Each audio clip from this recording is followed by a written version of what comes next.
Now was as good a time as any to remind the world when the NFL had to start paying out concussion-related damages to former players. They literally argued that black players should get less money because they had less mental capacity to lose. So you might be wondering like, yo, when was that policy a thing? The NFL had this policy in place up until 2021.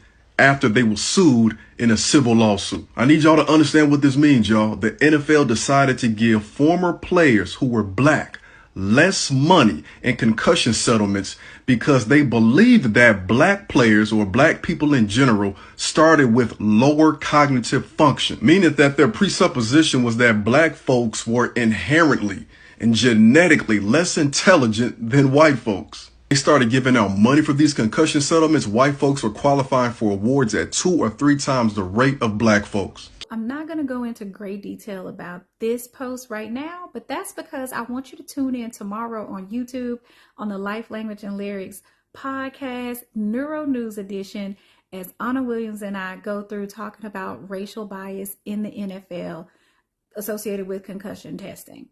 We're going to touch on what racial bias look like, what are race norms.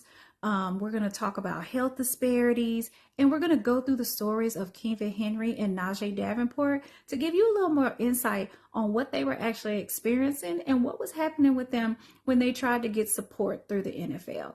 So make sure you subscribe, Life, Language, and Lyrics with Lena on YouTube. You can follow me here on Instagram, but just make sure you check us out.